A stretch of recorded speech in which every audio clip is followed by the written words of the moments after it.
TVN 24 news নেটওয়ার্কের নিয়মিত আয়োজন টিভিএন অ্যানালিসিস অনুষ্ঠান থেকে আপনাদের সবাইকে স্বাগত জানাচ্ছি আমি রানা আহমেদ। সুপ্রিয় দর্শক, আপনারা এই মুহূর্তে যারা ঘরে টেলিভিশন সেটের সামনে বসে এই অনুষ্ঠানটি দেখছেন কিংবা আরেকটু পরে টেলিভিশন সেটের সামনে বসে আপনাদের এই প্রিয় অনুষ্ঠানটি উপভোগ করবেন, কিংবা এই মুহূর্তে যারা ফেসবুক লাইভে ঢুকেছেন অথবা আরেকটু পরে ফেসবুক লাইভে ঢুকবেন, কিংবা আরও পরে সময় সুযোগ মতো যারা ইউটিউবে অনুষ্ঠানটি দেখবেন তাদেরকেও আগাম স্বাগত জানিয়ে রাখি। সুপ্রিয় দর্শক, আজকে আমরা ট্যাক্স বা আর্থিক বিষয়ে কথা বলবো, বিশেষ করে আমাদের রিটায়ারমেন্ট প্ল্যান নিয়ে কথা বলবো। আমরা জীবনে পরিশ্রম করি, সারা জীবন পরিশ্রম করি শেষ বয়সে যে একটু আনন্দে থাকবার জন্যে, সুখে থাকবার জন্যে, আয়েসে থাকবার জন্যে, কিন্তু পরিকল্পনা যদি সঠিকভাবে না নিই তাহলে কি এই আরাম আয়েস আমাদেরকে সত্যিই দেবে? হয়তো দেবে না। সে কারণে আজকে আমরা খুব গুরুত্বপূর্ণ বিষয় নিয়ে কথা বলবো যে রিটায়ারমেন্ট প্ল্যান সময় মতো সিদ্ধান্ত নিলে কি আমরা নিশ্চিন্তভাবে বা নিশ্চিন্তে আমরা অবসর জীবন উপভোগ করতে পারবো, কিভাবে, সেটি আজকে আমাদের আলোচনার বিষয়। আর এই বিষয়ের উপরে যদি আপনাদের কোনো প্রশ্ন থেকে থাকে বা ট্যাক্স বা অন্য আর্থিক যে কোনো বিষয়ে যদি কোনো প্রশ্ন থেকে থাকে, সেই প্রশ্নগুলো করবার জন্য আমাদের টেলিভিশন স্ক্রিনে যে টেলিফোন নম্বরটি ভেসে উঠেছে, তারপরেও আমি বলে দিচ্ছি 6463079828 এই নম্বরে ফোন করতে পারেন, কিংবা যাদের ফোন করতে খুবই অসুবিধা হয় তারা আমাদের ফেসবুকেও প্রশ্ন রাখতে পারেন। আমরা সবগুলো প্রশ্নের উত্তর দেবার চেষ্টা করব। এবং ইত্যকার এই সমস্ত বিষয়ে আলোচনা করবার জন্য আমাদের স্টুডিওতে উপস্থিত হয়েছেন আমাদের সকলের প্রিয়জন, প্রিয় মানুষ, প্রিয় মুখ, প্রিয় অ্যাকাউন্টেন্ট জনাব পারভেজ কাজী, IRS এনরোলড এজেন্ট, ফাউন্ডার এবং সিইও কাকাতুয়া এজেন্সি। জনাব পারভেজ কাজী, আপনাকে স্বাগত। ধন্যবাদ রানা ভাই, ধন্যবাদ টিভিএনের অগণিত দর্শক শ্রোতা যারা এই মুহূর্তে আমাদের সাথে যুক্ত হয়েছেন অথবা যারা পরবর্তীতে আমাদের সাথে যুক্ত হবে। আপনাকেও অসংখ্য ধন্যবাদ। আমি জানি আপনি অনেক ব্যস্ত থাকেন, আমরা শুধু যে ট্যাক্স সিজনেই ব্যস্ত থাকেন তা নয়, ট্যাক্স পরবর্তী সময়েও আরও বেশি ব্যস্ত থাকতে হয় আপনাদেরকে। তারপরেও সব ব্যস্ততা উপেক্ষা করে আমাদের স্টুডিওতে উপস্থিত হয়েছেন এবং এমন একটি গুরুত্বপূর্ণ বিষয় যেখানে যারা অবসর গ্রহণ করে বা আমাদের মতো যারা বয়স হয়ে গেছে, যারা সারা জীবন কাজ করেছি, একটু অবসর জীবন যাপন করতে চাই কিন্তু সুন্দরভাবে করতে চাই, সেই বিষয়টি নিয়ে আমরা করব। অর্থাৎ আমাদের এই রিটায়ারমেন্ট প্ল্যানগুলো, কোন প্ল্যানগুলো থাকলে আমরা সেই সুন্দর জীবন যাপন করতে পারবো, সেটি বিষয়টি নিয়ে আপনার কাছে প্রথমেই যে বিষয়টি বা প্রশ্নটি করতে চাই সেটি হচ্ছে যে আসলে যে রিটায়ারমেন্ট প্ল্যান বলছি এটা আসলে কি, কেন একজন মানুষের কর্মজীবনের শুরু থেকেই অবসর জীবনের জন্যে একটা সুষ্ঠু আর্থিক পরিকল্পনা দরকার। এক, দুই হচ্ছে অনেকেই আমরা মনে করি আমি তো কেবল চাকরিতে ঢুকলাম, বয়স অল্প আছে, এখনই রিটায়ারমেন্ট প্ল্যানের জন্য এত চিন্তাভাবনা করা দরকার কেন বা কী কারণে করব, এই যে ধরনের মানসিকতা এটা কতটা ঝুঁকিপূর্ণ হতে পারে। এবং তিন নম্বর যে প্রশ্নটি আপনার কাছে করে রাখতে চাই সেটি হচ্ছে যে আমরা যারা যুক্তরাষ্ট্রে বসবাস করি, কাজ করি, চাকরি করি, যাই করি, ছোটোখাটো যাই ব্যবসা করি, যেটাই করি না কেন, এই জনপ্রিয় রিটায়ারমেন্ট প্ল্যানগুলো কি কি? যারা পারভেজ কাজী। ধন্যবাদ রানা ভাই। আবারও রিটায়ারমেন্ট প্ল্যান নিয়ে কথা বলতে হলে প্রথমেই যেই কথাটা বলতে হয় যে রিটায়ারমেন্ট প্ল্যানটা কেন। আমিও কিন্তু প্রথম দিকে আমারও মনে একটা বিরাট প্রশ্ন ছিল যে আমার ট্যাক্স ফাইলে রিটায়ারমেন্ট প্ল্যান আমাকে একটা ট্যাক্স ছাড় দিচ্ছে কেন?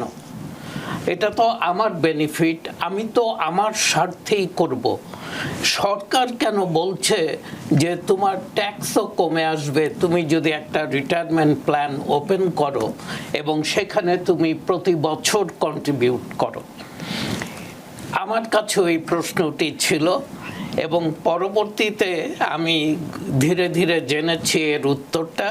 সেটা হচ্ছে আমার যদি আজকে একটা রিটায়ারমেন্ট প্ল্যান থাকে, আমি কিন্তু যখন রিটায়ারমেন্টে যাব, অবসর নিব, আমার কিন্তু আর্থিক অবস্থা আর 10 জনের থেকে ভালো থাকবে যাদের রিটায়ারমেন্ট প্ল্যান নেই। মানে যারা কাজ করে তার থেকেও অবসরে যাওয়ার পর আমি ভালো থাকবো আর্থিক দিক থেকে, এবং আমি স্বাবলম্বী থাকব। এবং সরকার যেটা চায় যে একজন স্বাবলম্বী লোক সরকারের লায়াবিলিটি হবে না, বোঝা হয়ে দাঁড়াবে না। সেই কারণেই সরকার আমাদেরকে অনেক ইনসেন্টিভ দিয়ে থাকে রিটায়ারমেন্ট প্ল্যান ওপেন করার জন্য, এবং আপনি যত শীঘ্র এটাও রিটায়ারমেন্ট প্ল্যানটা ওপেন করবেন, চালু করবেন, ততই আপনার বেনিফিট। যেহেতু আপনি যেই টাকাটা দিচ্ছেন সেটা কম্পাউন্ড ইন্টারেস্টে চক্রবৃদ্ধি হারে বাড়তে হলে সেই যেই টাকাটা রিটায়ারমেন্ট প্ল্যানে রাখছেন আপনাকে কিন্তু তাকে সময় দিতে মানে হবে। চক্রবৃদ্ধি বলতে বোঝাচ্ছেন সুদ পাচ্ছি, সুদের উপরে আবার সুদ পাচ্ছি, সুদ সেটা অথবা benefit, profit, যেভাবেই বলি না কেন। না, যেভাবে ইনভেস্ট করেছেন, আচ্ছা। অনেক ইনভেস্টমেন্টে সুদ নেই, হ্যাঁ। ইন্টারেস্ট দেয় না, হ্যাঁ, ওরা profit দেয়। ডিভিডেন্ড দিয়ে Dividend থাকে দিচ্ছে। এবং ডিভিডেন্ড গুলোই বাড়তে থাকে। চক্রবৃদ্ধি ডিভিডেন্ডটা আবার ইনভেস্ট হয়, আবার সেটার উপরে ডিভিডেন্ড আসে, সেটা আবার ইনভেস্ট হয়। তো এটা ঠিক সুদ নয়। এবং মোস্টলি রিটায়ারমেন্ট প্ল্যানগুলো স্টকস, বন্ডস, ইটিএফ, রিট এই ধরনের ভেহিকেলগুলোতে ইনভেস্ট করা হয়। S&P 500 স্টকস অ্যান্ড বন্ডসে এগুলো ইনভেস্ট করা হয়। এবং এটার সুযোগটা হচ্ছে এই যে, আমি ছোট্ট একটা উদাহরণ দিয়ে বলতে চাই। ধরেন আপনার এইজ আজকে 35 বছর, আপনি প্রত্যেক মাসে যদি 600 করে আপনার রিটায়ারমেন্ট প্ল্যানে রাখেন এবং 30 বছর যদি এটা রাখেন এবং S&P 500 স্টকসে যদি রাখেন, তাহলে 10% যেখানে in and average rate of return পাওয়া যায়, আপনার 600 টাকা 30 বছরে আপনি যেই টাকাটা রেখেছেন বছরে 7,000 করে, আপনি 30 বছরে 2,10,000-এর মতো রেখেছেন, সেখানে ওটার ক্যাশ ভ্যালু এসে দাঁড়াবে $1 মিলিয়ন। অর্থাৎ 35 বছরে আপনি শুরু করলেন, আপনার বয়স যখন 65, আপনি রিটায়ারমেন্টে যাচ্ছেন, অথবা তারপরেও যেতে পারেন, আয়ু বাড়ছে লোকজনের এবং কর্মক্ষমতা যদি থাকে আপনি কাজ করতে পারেন, কিন্তু সেই সময় $1 মিলিয়ন আপনার জমা থাকবে আপনার প্ল্যানে আপনার জন্য। অথচ আমি দিলাম মাত্র 2 লাখ সামথিং, 2 লাখ সামথিং, এবং তাও ভেঙে ভেঙে একসাথে 2,10,000 রাখেন নাই, মাসে 600 করে 600 করে মাসে দিয়েছেন। আর রিটায়ারমেন্ট প্ল্যানটার সবচেয়ে বেশি জরুরি অথবা এটার প্রয়োজনীয়তা বলতে গেলে আমি বলি, আজকে আমরা কাজ করছি, I am in my working life, আমি প্রতি সপ্তাহে অথবা প্রতি মাসে আমি একটা পেচেক বাসায় আনছি এবং সেটা দিয়ে আমার নিত্যদিনের খরচ এবং ঘর সংসার চলছে, দৈনন্দিন জীবিকা নির্বাহ যেটাকে আমরা বলি। যখন অবসর করব, কোনো পেচেক কিন্তু আর আসছে না, নো মোর পেচেক্স, তখন আমাকে নির্ভর করতে হবে আমার সোশ্যাল সিকিউরিটি ইনকামের উপর, আমার পেনশনের উপর এবং আমার রিটায়ারমেন্ট প্ল্যানে যেই টাকাটা জমেছে সেটার উপর। এবং সেখানে যদি আমি আমার কর্মজীবনে এনাফ ফান্ড করতে না পারি, একদিন কিন্তু হবে আমি বেঁচে আছি, আমার কাছে টাকা নেই, আমি বেঁচে আছি, আমার কাছে টাকা নেই, হাত খরচের টাকা নেই, চলবার পয়সা নেই, তখন আমি আমার যে আত্মীয় স্বজন, নিকট আত্মীয় স্বজন থাকবে, তাদের উপর আমি একটা প্রয়োজন হয়ে দাঁড়াবে, তারা আমার জন্য বোঝা হয়ে দাঁড়াবে।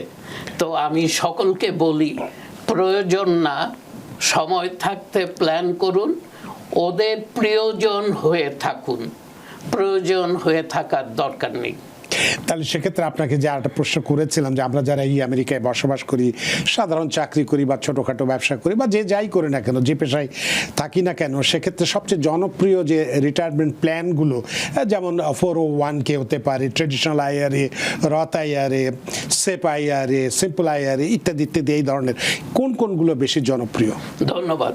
এখন রিটায়ারমেন্ট প্ল্যান কি কি আছে এবং কোনটা জনপ্রিয় এবং কোনটা আমাদের সার্কামস্ট্যান্সেসে প্রয়োজন অথবা নেওয়া যেতে পারে, সেটার উপরে বলতে গেলে প্রথমে বলতে হয় ওয়ান সাইজ ফিটস অল, এখানে কিন্তু সেটা নয়। আচ্ছা, এক একজনের সিচুয়েশনে এক একটা রিটায়ারমেন্ট প্ল্যান প্রযোজ্য।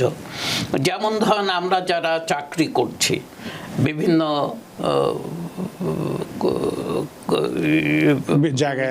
বিভিন্ন জায়গায় কাজ করি, আমরা W2 এমপ্লয়ি, আমাদের এমপ্লয়াররা আমাদেরকে অফার করে থাকে রিটায়ারমেন্ট প্ল্যান। আমার খুব একটা চয়েস নেই, এমপ্লয়ার যেটা অফার করছে, সাধারণত এমপ্লয়াররা অফার করে থাকে 401k অথবা রথ 401k।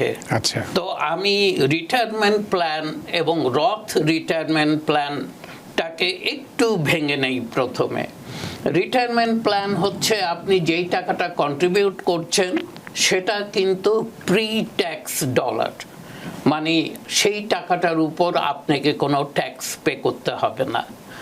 রথ রিটায়ারমেন্ট অ্যাকাউন্টগুলো কিন্তু ভিন্ন, সেটা হচ্ছে পোস্ট ট্যাক্স ডলার।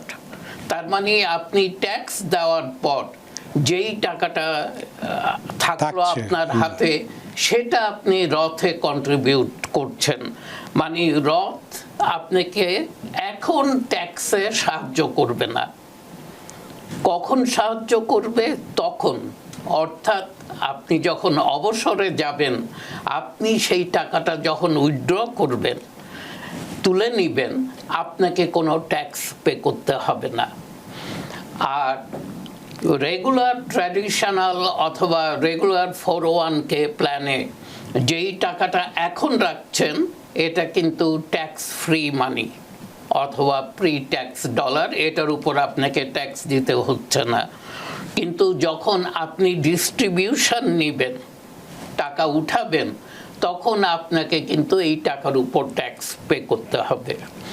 অনেকে ধরে নেয় আমরা যখন বৃদ্ধ বয়সে যাব, আমার কোনো ইনকাম থাকবে না, আমার ট্যাক্স রেট অথবা ট্যাক্স ডিডাকশান অনেক বেড়ে আসবে, আমার তো ইনকাম নেই, অতএব আমার ট্যাক্স রেটও কমে আসবে। ওর জন্য অনেকে এনকারেজড হয় এখন যেই ট্যাক্স বেনিফিটটা সেটা নেওয়ার জন্য, যেহেতু every dollar tax money you save, ওটা কিন্তু আপনার পকেটে যাচ্ছে, you are keeping that money. তো অতএব অনেকেই ওর জন্য 401k ইনস্টেড অফ রথ 401k ভেরি পপুলার।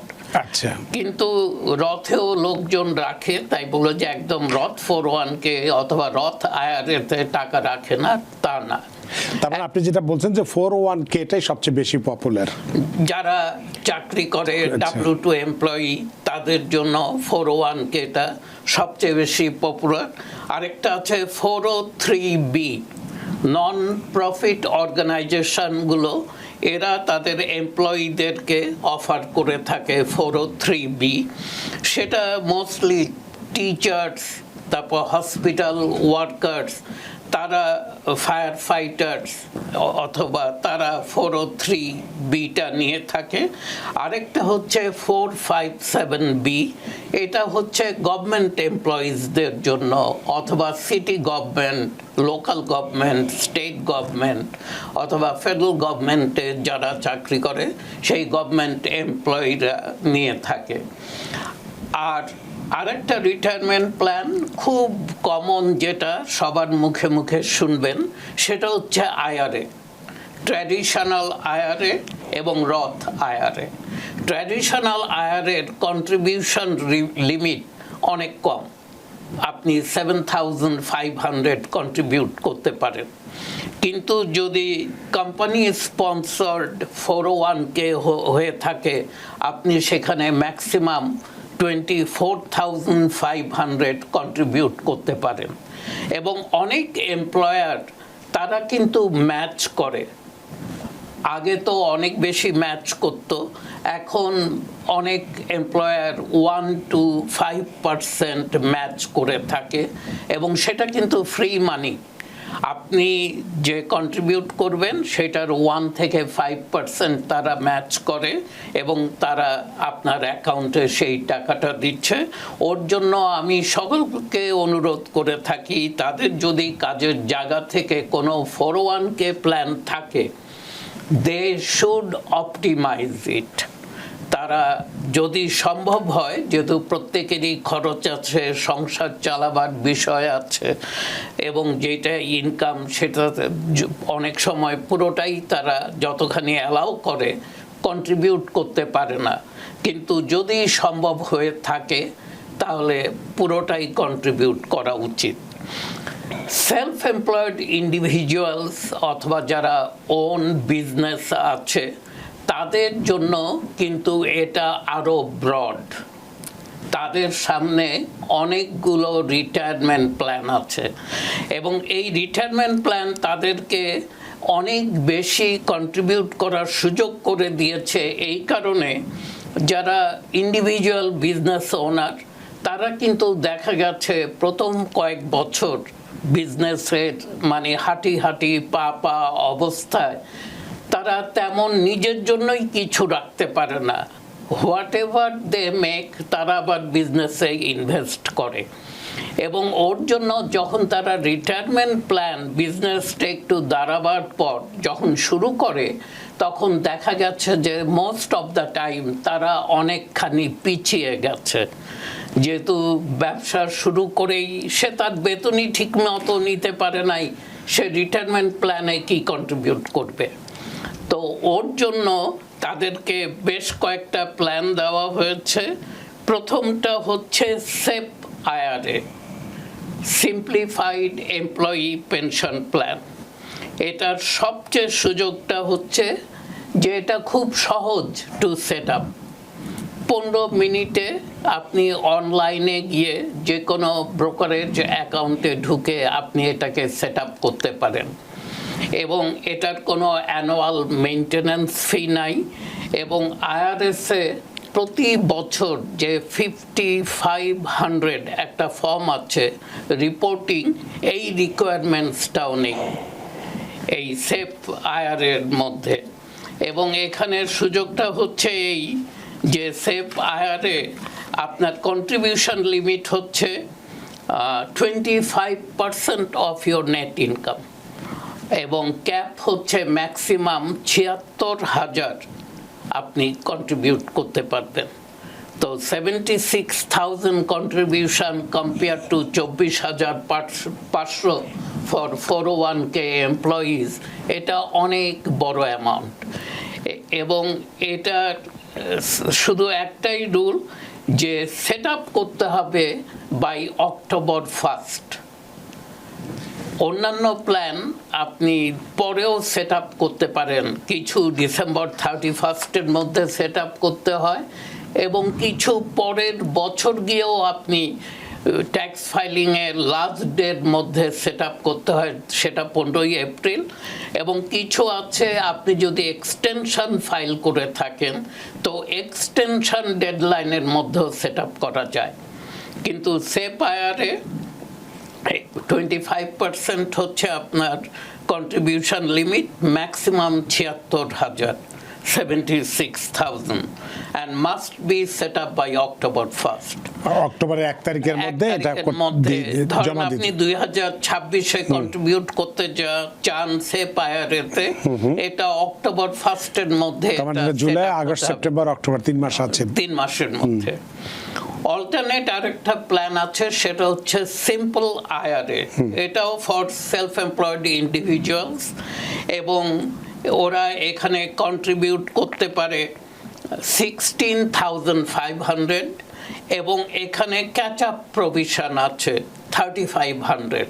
আচ্ছা, তো অল টুগেদার দেখা যাচ্ছে তারা 19,000 পর্যন্ত, সরি 20,000 পর্যন্ত কন্ট্রিবিউট করতে পারবে ইন 2026।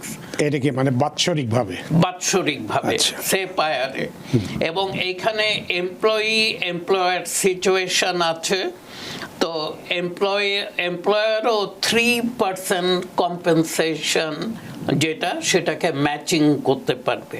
আচ্ছা। তো এইভাবে এটা করা যায়। এইটাও খুব সহজ সেট আপ। এখানেও কোনো রিকোয়ার্ড 5500 IRS এর যেই ফর্মটা অ্যানুয়াল রিপোর্টিং ফর্ম সেটা ফাইল করতে হয় না, এবং এটার সেট আপ ডেডলাইন হচ্ছে 15th এপ্রিল। আর যদি কেউ এক্সটেনশন ফাইল করে থাকে তাহলে এক্সটেনশন ডেডলাইন পর্যন্ত। তো সেপ আয়ারে এবং সিম্পল আয়ারের দুটো ডিফারেন্স হচ্ছে মূলত এই সেপ আয়ারেতে কন্ট্রিবিউশন লিমিট অনেক হাই, 76,000, আর এখানে হচ্ছে 20,000, এটাই অনেক কম। ইউজুয়ালি এমপ্লয়াররা সিম্পল আয়ারে চুজ করে থাকে যাদের এমপ্লয়ি আছে আচ্ছা, তাদের জন্য, আর সেপ আয়ারে সাধারণত চুজ করে থাকে ওয়ান ম্যান শো অথবা স্পাউস হচ্ছে তার এমপ্লয়ি, তখন গিয়ে তারা সেপ আয়ারে সাধারণত চুজ করে থাকে। এবং এগুলো মানে ফাইলিং ফিও অনেক কম, খুব সহজে সেট আপ করা যায়। নাম্বার 3, যারা ইন্ডিভিজুয়াল ওনার, বিজনেস ওনার, তাদের জন্য আছে সোলো 401k। রেগুলার 401kও আছে, কিন্তু এটা হচ্ছে side by side solo 401k for individuals. মানে এটাও ওয়ান ম্যান শো, অথবা যদি স্পাউস আপনার এমপ্লয়ি হয়ে থাকে, ফুল টাইম এমপ্লয়ি, আদারওয়াইজ আর কেউ নেই, আপনার ফ্যামিলি মেম্বার অথবা আপনার পার্টনার্স যারা বিজনেস ওনার, তারাই। এখানে ম্যাক্সিমাম কন্ট্রিবিউশন লিমিট হচ্ছে 76,000 অ্যাজ অ্যান এমপ্লয়ার, এবং employee can contribute another 69,000। So total contribution cap হচ্ছে 149,000, প্রায় $1.5 লক্ষ। এইটা হচ্ছে একটু হাই এন্ড বিজনেসে যারা জড়িত, যারা অনেক বেশি কন্ট্রিবিউশন করতে চায় এবং ট্যাক্স অ্যাডভান্টেজ নিতে চায়, এবং early age of their business তারা তেমন কিছু ওপেন করতে পারে নাই, তাদের সেই সুযোগ অথবা সেই সামর্থ্য ছিল না, ওর জন্য তাদেরকে এটা কিছুটা ক্যাচ আপ প্রভিশনের মতো এটা দেয়া হয়েছে।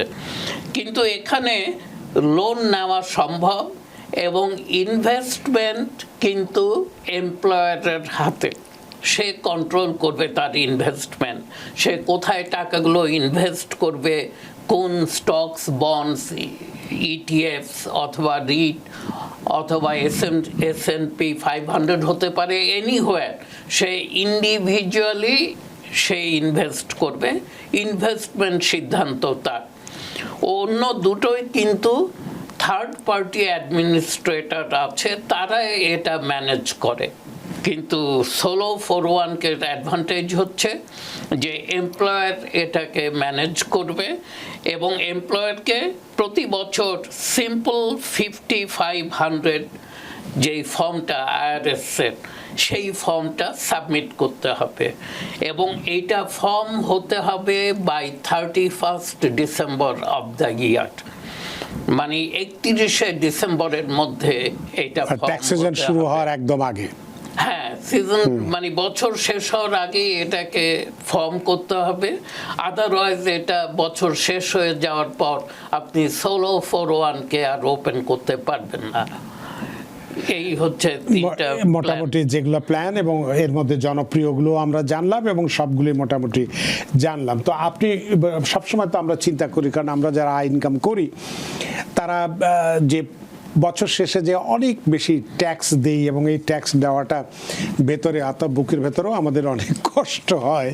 তো সে কারণে আপনার কাছে একটু জানতে চাইবো যে এই যে আমরা বিনিয়োগ করছি বিভিন্ন অ্যাকাউন্টে, যে আমরা রিটায়ারমেন্ট অ্যাকাউন্টে বিনিয়োগ করি, যতগুলি যেভাবেই যারা যেটাই দেই না কেন, তো এই ধরনের বিনিয়োগের ক্ষেত্রে আমাদের কি ধরনের ট্যাক্স সুবিধা বা বেনিফিটগুলো আমরা পেতে পারি একজন অ্যাকাউন্টেন্ট হিসেবে, আপনার কাছে প্রশ্ন।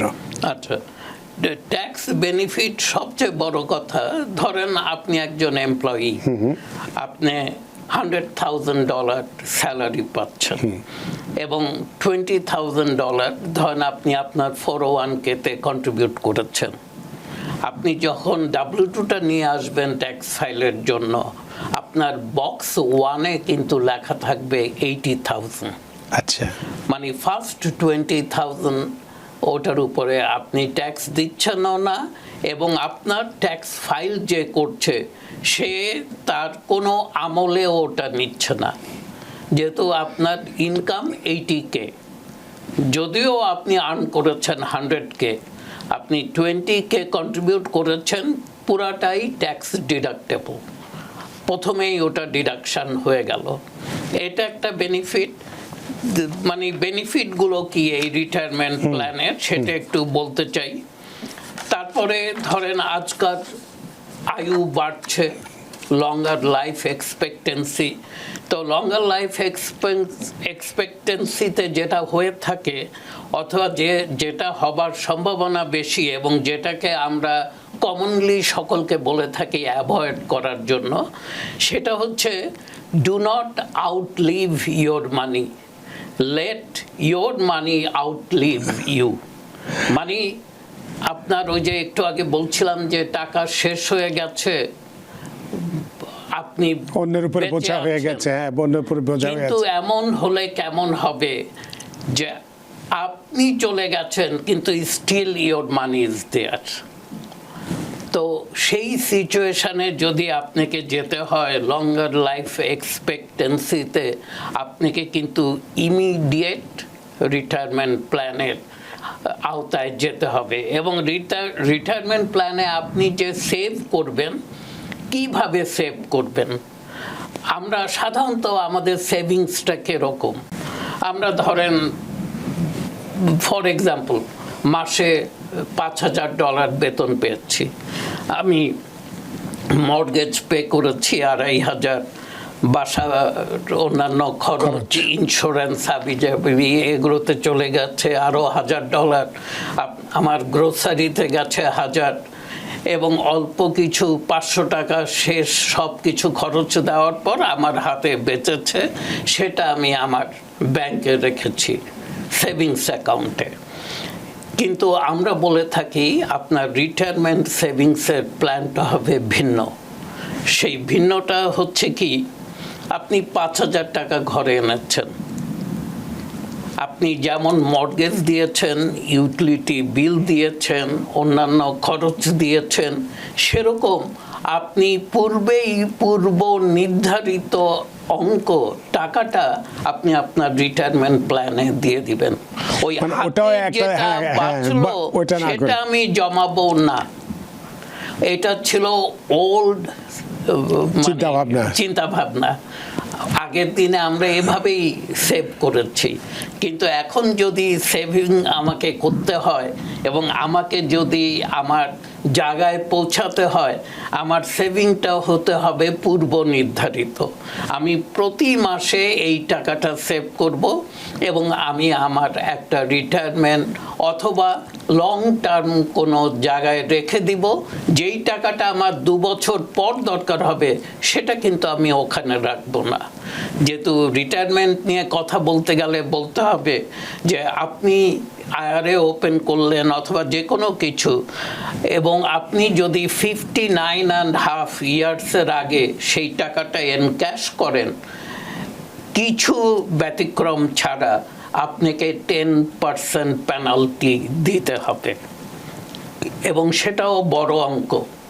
আমার কিছুদিন আগে এক ক্লায়েন্ট, সে $1,00,000 এনক্যাশ করেছে, তারা তার অ্যাকাউন্ট থেকে $20,000 কেটে রেখেছে, দিয়ে তাকে $80,000 দিয়েছে। তো যখন ফোন করেছিল তাদেরকে, ওরা বলে যে আমরা তো কমই রেখেছি, তুমি যখন ট্যাক্স ফাইল করবা তোমাকে কিন্তু আরো বেশি পে করতে হবে। তো বললো যে তোমরা 20% কেটে রেখেছো, কম কোথায় রাখলা? বলছে না, আমরা তো ট্যাক্স কাটছি 10%, আর 10% হচ্ছে তোমার পেনাল্টি। তো সে বললো যে 10% পেনাল্টি মানে? বললো যে তুমি 59.5 আগে ক্যাশ করেছো $1,00,000, অতএব তোমাকে 10% পেনাল্টি দিতে হচ্ছে। আর 10% ফেডারেল ট্যাক্স আমরা কেটে রেখেছি, স্টেট অ্যান্ড লোকাল ট্যাক্স আমরা কাটি নাই। ওইটা তোমার ইনকাম ট্যাক্সের যখন করবা তখন।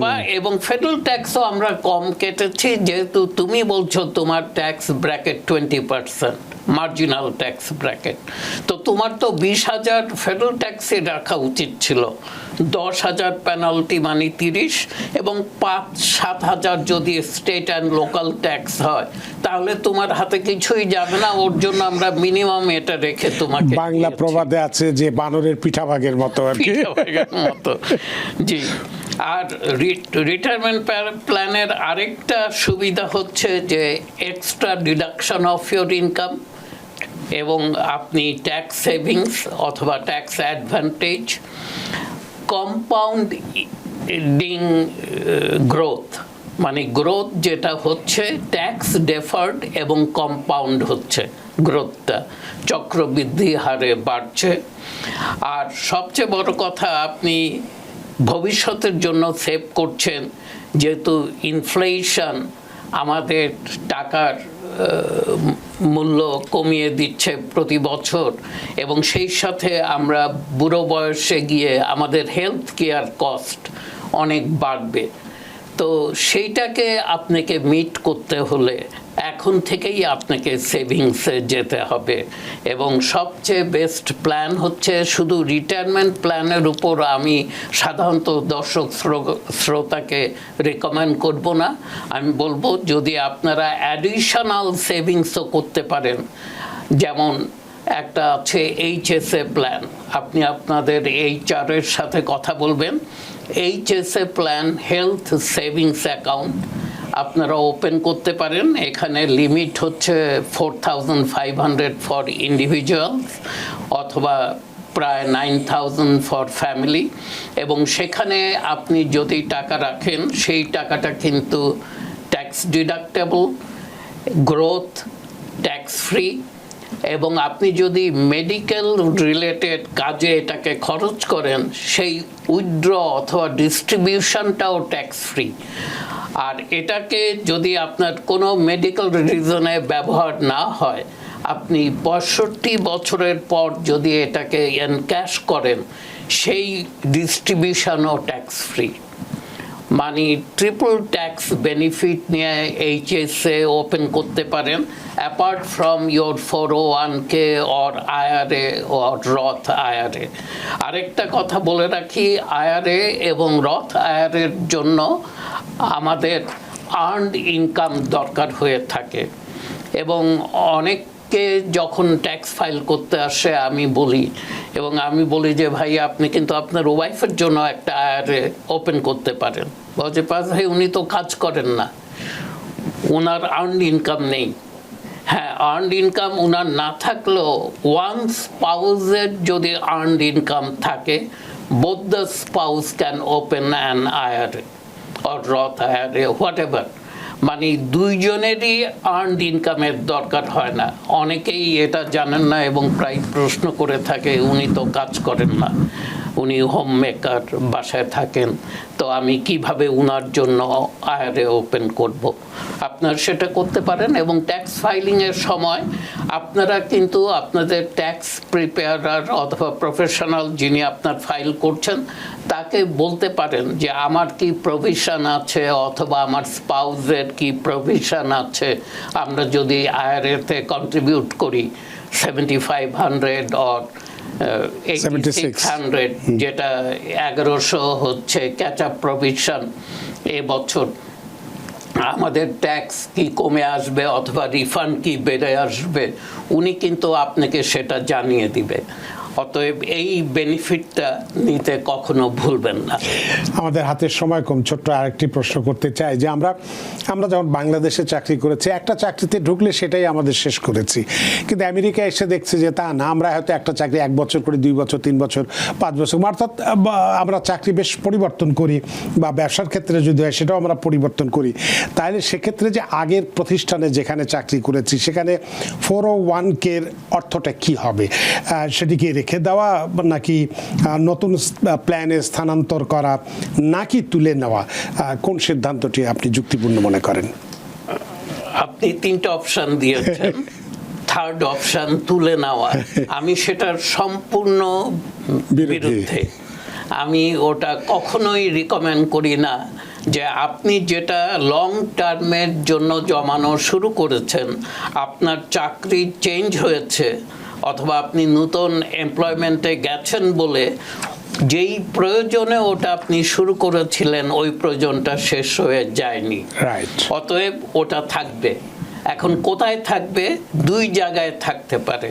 একটা হচ্ছে আপনার নতুন এমপ্লয়ারের 401k-তে আপনি সেটাকে রোল ওভার করতে পারেন, এবং আমরা অনেকেই জানি যে 60 ডেজ টাইম দেওয়া হয় রোল ওভার করার জন্য, আপনি সেটা করে ফেলবেন।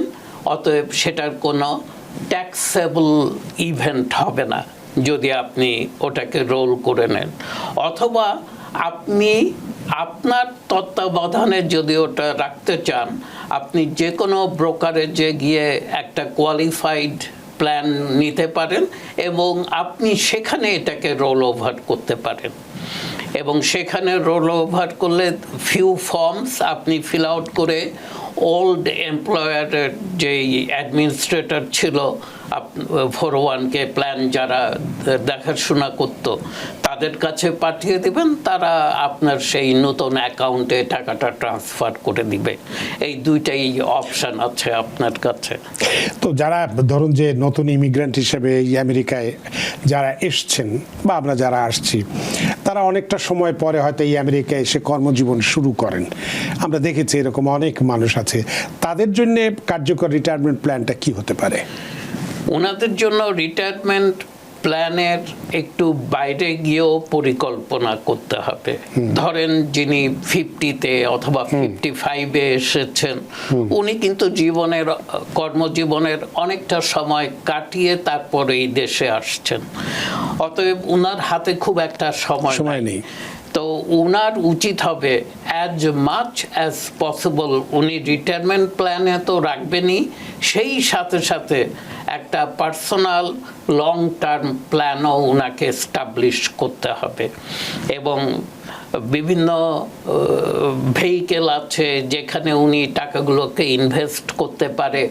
আমি জানি অনেকেই আমরা সুদ বিরোধী, আমি সুদের কথা বলবো না, আপনি স্টকসেও যেন না, সেগুলো রিস্কি ইনভেস্টমেন্ট। ইটিএফস আছে, অনেক কনজারভেটিভ ইনভেস্টমেন্ট আছে, অথবা মডারেট ইনভেস্টমেন্ট।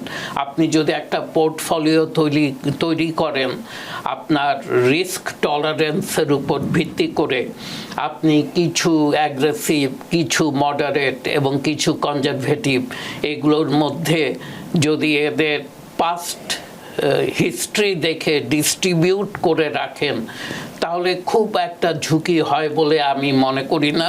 এবং ওনাদের উচিত হবে যত শীঘ্র সম্ভব যেখানেই ওনারা কাজ করছেন ওখানে যদি 401k থাকে সেটাকে অপটিমাইজ করা এবং সেই সাথে কিছু অ্যাডিশনাল টাকাও জমানো ভবিষ্যতের জন্য। সর্বশেষ প্রশ্নটা করতে চাই, সেটা হচ্ছে যে আমরা অনেকেই এই আজ করি কাল করি, আচ্ছা এখন যেটা আমরা শুরুতেই বলেছিলাম যে বয়স কম, এখনই কি দরকার, বা এই আজ করি কাল করি হয়তো ইচ্ছাও আছে কিন্তু আজ করি কাল করি এরকম করেই করা হয় না, তাদের উদ্দেশ্যে বা আজকের এই অনুষ্ঠান দেখার পরে অনেকেই যারা চিন্তা ভাবনা করেননি বা ভাবেননি, তাদের জন্য আপনি কি পরামর্শ দেবেন? তাদের জন্য আমি আমার নিজের অভিজ্ঞতাটাই বলি। আমি এই দেশে এসে যখন জব শুরু করেছিলাম, আমার কাজের জায়গা 401k প্ল্যান ছিল, আমাকে অফার করেছিল। তখন ইয়াং ছিলাম, আমি ভেবেছিলাম এই 401k রিটায়ারমেন্টে গিয়ে কি করব অথবা কি হবে না হবে, এগুলো শুনে লাভ কি।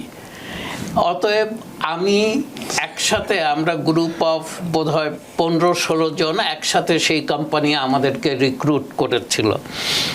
আমি খুব একটা যাই নাই এবং আর বাকি সকলেই ওই 401k-তে কন্ট্রিবিউট করা শুরু করলো এবং আমরা সকলেই সেখান থেকে রিটায়ার করেছি। আমরা ওই কোম্পানিতে কেউ নেই। আমি আগেও বোধহয় একবার বলেছিলাম যে আমরা যখন রিটায়ারমেন্টে যাই, আমি দেখেছি আমার কলিগরা অলমোস্ট 1.23 মিলিয়ন নিয়ে তারা রিটায়ারমেন্টে গেছে। তাও কি 24-25 বছর চাকরি করে। আমি তাদের 1/4 নিয়ে রিটায়ারমেন্টে গেছি, যেহেতু আমি সেই সময় সেই কথাটা শুনিনি। অতএব আপনারা যারা নতুন কর্মজীবনে আজকে আসছেন, রিটায়ারমেন্টকে মনে হয় যে অনেক দূরের কথা, কিন্তু দিন চলে যায়। আপনারা রিটায়ারমেন্ট সময় থাকতেই, হ্যাঁ, আর অবহেলা করবেন না। মানে সময় মতো সিদ্ধান্ত নিন এবং নিশ্চিন্তে অবসর জীবন কাটান, যেটা আমরা বলেছিলাম।